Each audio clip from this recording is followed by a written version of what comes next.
White House family on the Morning Drive. Thanks so much for having us on. We are live on Facebook, and we have got a very special guest with us this morning. That's right. The artistic director of Gateway Arts and also the director of a brand new play that's going to be opening very soon, next Friday, Brainstorm. We welcome on the show Samantha Scott-Blackhall. Yay! Hello. Thank you, Hi. Samantha. Thank you. Brainstorm, a very unique theatrical investigation into how teenagers' brain works. I know parents are going, they don't work. No, the brain does work. It does work. It just works in a different way from the way your brain works. Yes. And this whole thing is based upon real life experiences of 13 to 17-year-olds. That's right. That's That right. is We so started our interesting. journey last year, actually, and Wow. interviewed and workshopped about 70 youth within the ages of 13 to 21. Wow. And just to find out, like, what moves you, what hurts you, what's your fears, what's your dreams, and collected that and turned it into a play. But why do that? interesting, Why do a play like this? I sense it's timely. There's a lot of mental stress happening with the youth today, and we want to unpack that with them and for them and come up with some kind of handles that they can hopefully help them in school and with their parents especially. I didn't realize that that was how you gained the material for the play, by interviewing those teenagers. Was there anything in their responses that surprised you and your team?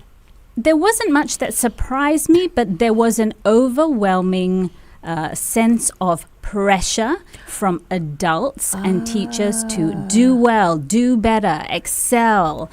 A lot of push, Okay. which was stressing out these teens. Well, it's interesting that you say that, because I believe that one of the problems that the teenagers face is something that my generation came up with here in Singapore. The word excellence. Yes. 30 years ago, 35 years ago, you had to be excellent at everything you do. Excellence was Singapore's key word. We were excellent in industry. We were excellent here. We were excellent there. And that excellent puts, I feel, unrealistic pressure on young kids. Because you have to be able to fail. You know? And I always use this as an example. Look at Silicon Valley. It's full of failures. It is. But they're rich. No, because That feels so bad. No, but they failed at one. They all failed at one point. Yes, that's true. Look at our That's true. creative technologies. He failed at one point. I guess it's how you sell it. So it's like, it's okay to fail. Silicon Valley has many failures. You might become a billionaire No, it's just from the failure. No, it's okay to fail as long as you've done your best. No, that's a very good point. And I'm sure this is also touched within the play as well. And I like how I'm reading about the play, and it's actually inspired by the work of a neuroscientist, Professor Sarah Jane Blakemore. And how do you actually draw that balance, between, it's a blend, right, of the production with science and theatre. How do you strike that balance between educating and also entertaining? Well, that's the interesting part. Of course, we did our research, and that's really what fascinates me about this play, is because when you find out, or when you realize that the teenage brain is not fully developed until they're 25, then you go, okay, hold on, what are we missing? And for the teenage brain, it doesn't develop, it develops from the back to the front. The back being your primitive brain, the front being your executive functions like logic and rational thinking. And so our teens are stuck in the middle here, and they're not even there yet. And we're telling them, you need to organize your life. And they're like, I don't know what that means. Exactly. Gosh. Okay, we're going to head on to Facebook Live to carry on this discussion, because I got plenty of questions for you. So come and join us on our Facebook Live. Remember, answer a simple question and you might just win some dining vouchers. 1FM.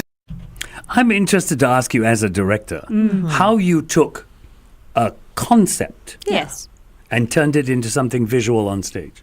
Okay, that's interesting because the original concept came from the UK. Yeah. A theatre company in the UK created a template for us. They did this exercise with a bunch of teens. Okay. And then they said, hey, you can use this in your country. or in your theatre group and create a play based on that. So they give us kind of headings. Oh, that's very and interesting. they really want you to include the science of the brain. Because, And the fact that, does it mean that, the whole reason why you interview all those teenagers was so that you can localize? Correct. Using that template. Absolutely. That's amazing. That's really, really amazing. So basically, I could take this and I could do it everywhere.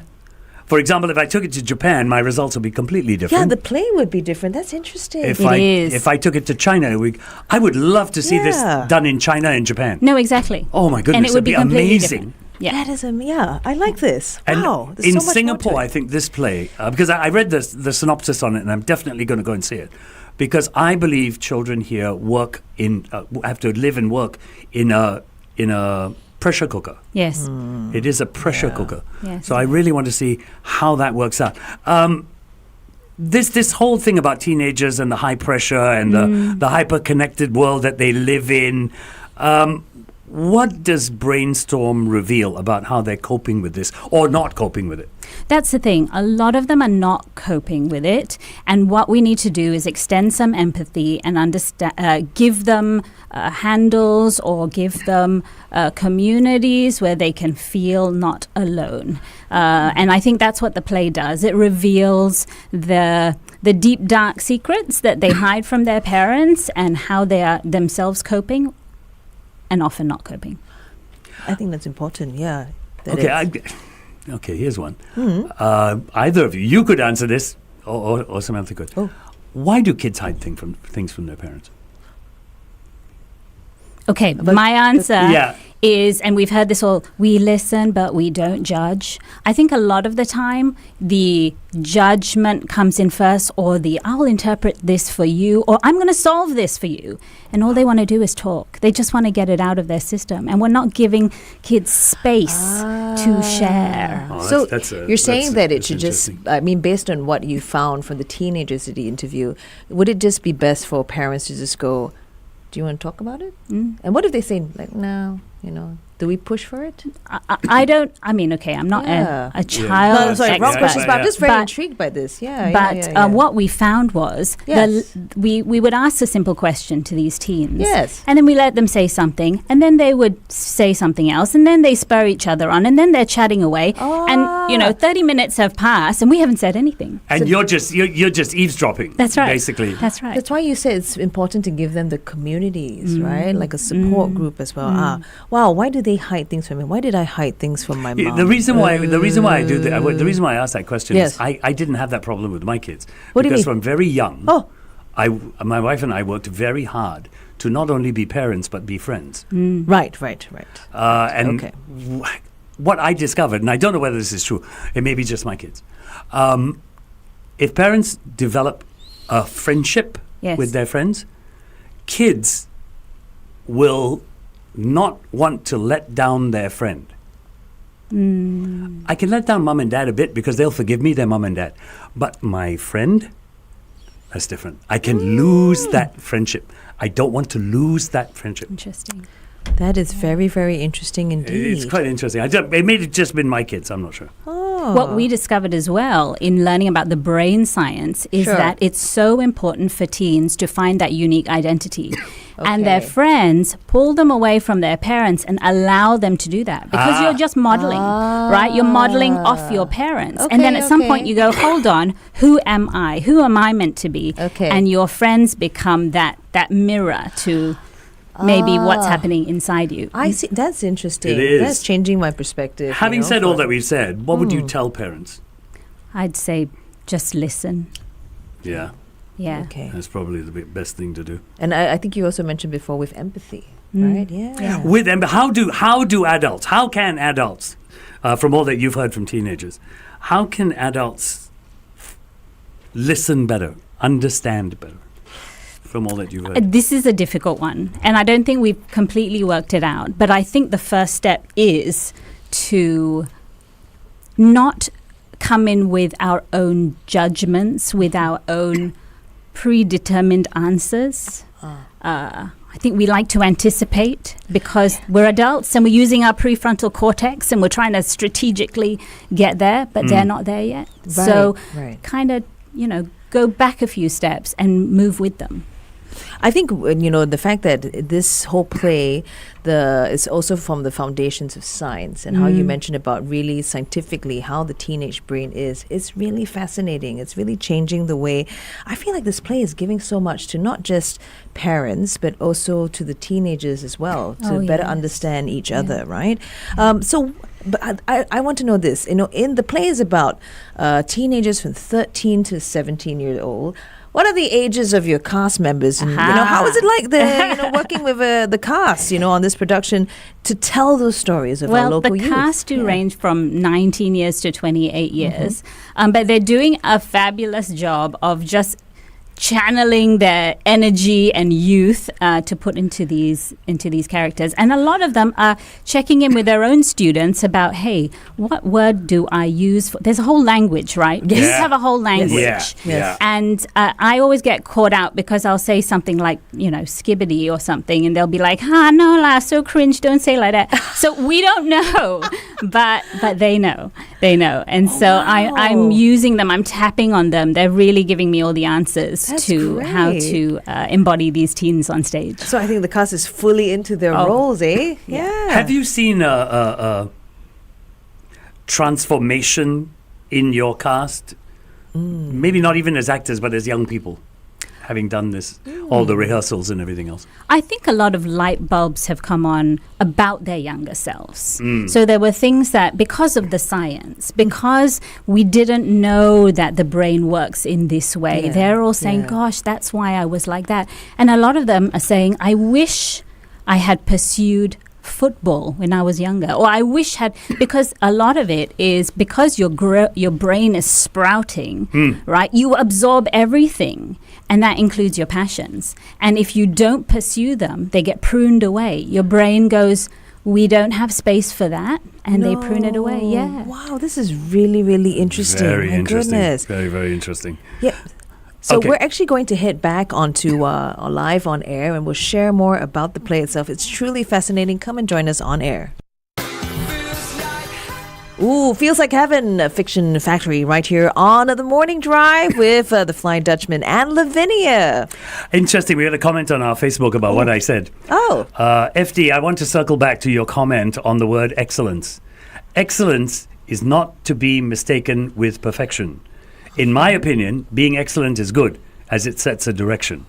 I totally agree with that statement. Okay. But I believe that for the most part, the average youth in Singapore thinks excellence is perfection.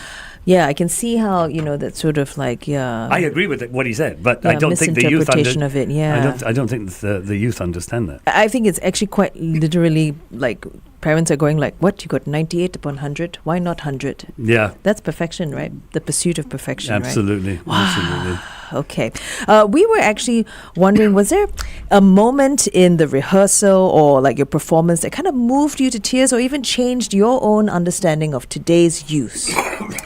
There is one scene in the play where the characters talk to their parents. They, not directly, obviously the parents not there, but if they could say anything to their parents without consequence, what would that be?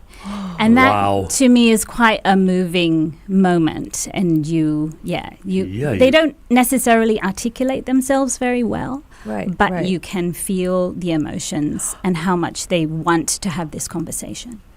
I want to know, like, would you recommend this play for everyone, teenagers, adults, grandparents, those who are preteens? I think I've got a 10-year-old. Definitely. For the teens, it's we kind of hold a space for them. And they feel heard and they feel seen. And for parents and teachers and any adult that interact with teens, get a bit of better understanding of how that brain is working and why they do what they do. Wow, so it's truly a play that everyone should really try and get down to watch. I hope so. Here's the thing. At the end of every performance, you're going to have a post-show dialogue with Touch Community? That's correct. How does that work? Okay. So Touch Community will facilitate a conversation between the audience and the actors on stage, as well as what they've watched, and talk about, okay, how can we better communicate with our kids? That's great. That's brilliant. Whose idea was it to have this dialogue post-show? This is something Gateway Arts does with every show. We feel like we can't just put a play out there and then not unpack it with the audience. So we do that for every show we do. And I think that's awesome. That's absolutely awesome. Great way for them to conclude it for themselves, the audience members to walk away.